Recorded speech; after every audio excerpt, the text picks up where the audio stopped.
Welcome to the secrets of soft selling. What could be more soft and warm than being wrapped in a nice doona like in the picture?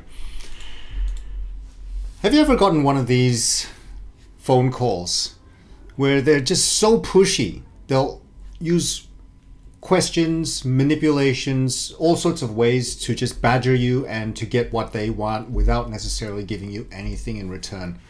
Often these times you just feel like you want to hang up, you want to get away from these people as quickly as possible. Let's face it, we've all had people call us like this, and so one of our reactions is that we want to never inflict this on other people.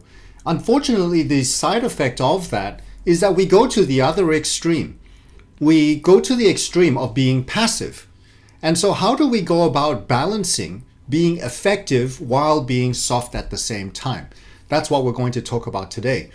But just as a quick introduction to myself, I'm a natural introvert and I come from a background of the healthcare sector. So I was a nurse. To give you an idea on how introverted I am, I literally would wake up at 5 a.m. because my brain has suddenly figured out why a particular person didn't return my call.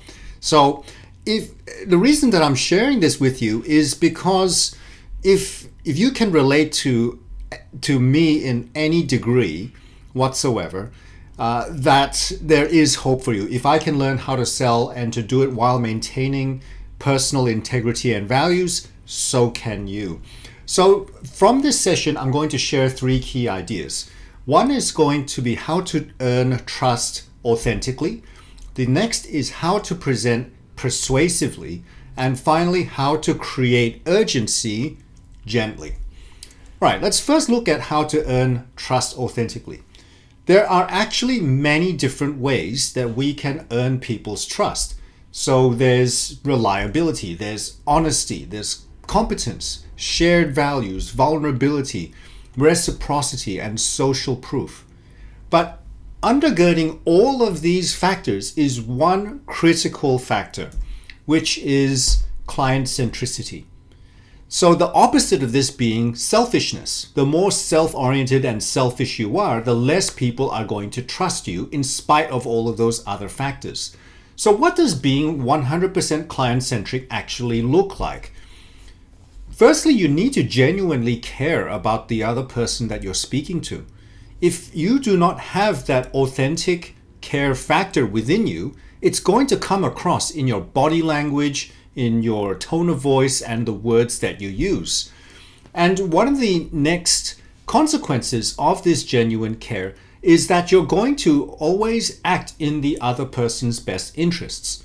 Marketing companies are infamous for this because they will sell to literally anyone and everyone, regardless of whether it's a good fit for them or not.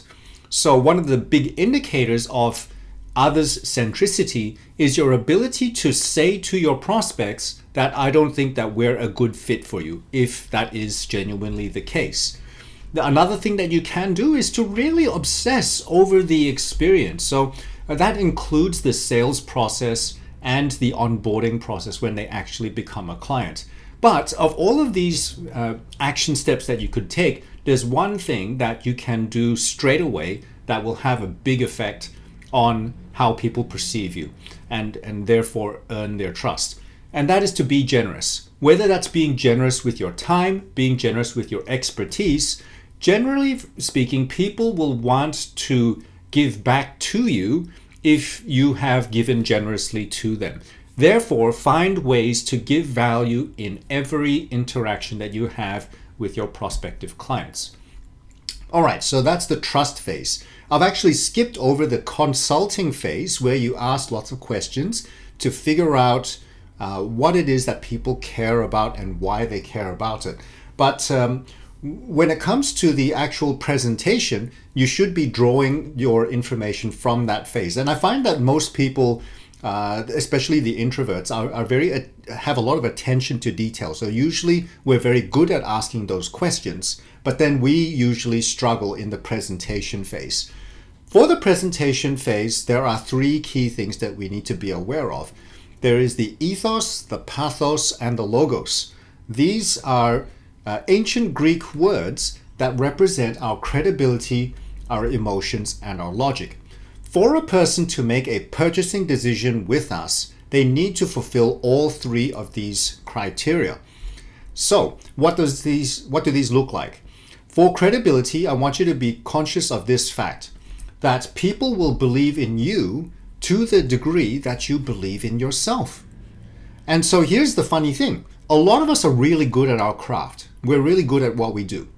But we lack the self-esteem. And so we don't convey that confidence to our clients. And guess what? They'll take you at your own self-assessment. Now, here's the really worrying thing. There are some people who are very self-conceited.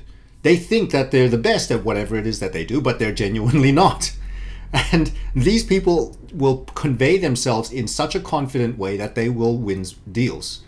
So it then beckons us, those of us who are genuinely good at what we do, that we convey ourselves that way, so that those charlatans, those dishonest people, do not get the lion's share of the business that's out there.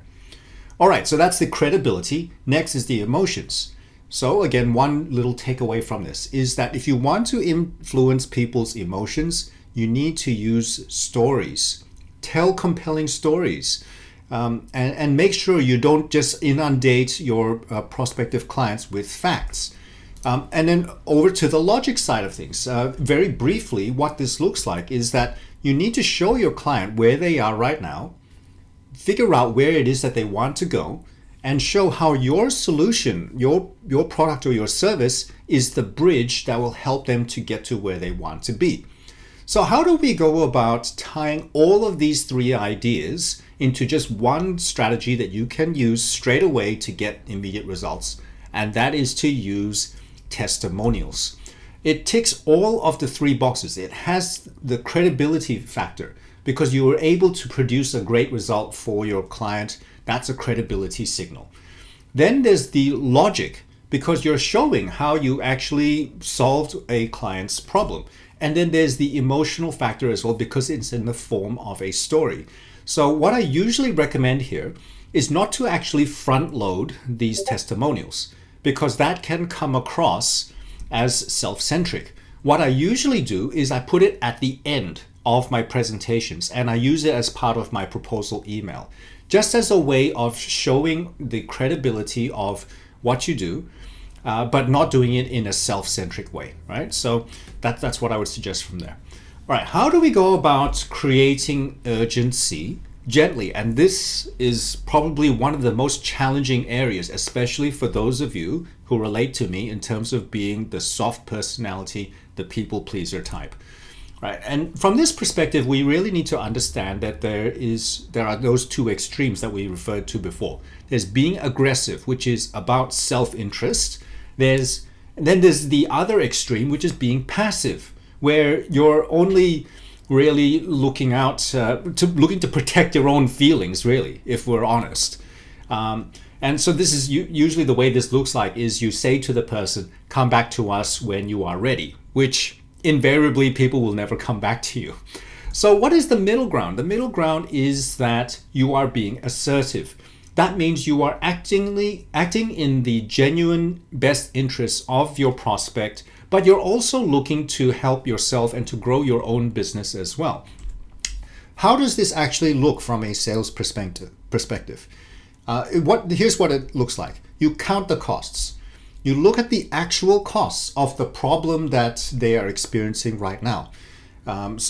Let's just say they have they're investing a lot of money in their marketing and it's not producing a result, right? So there's that wasted amount of money.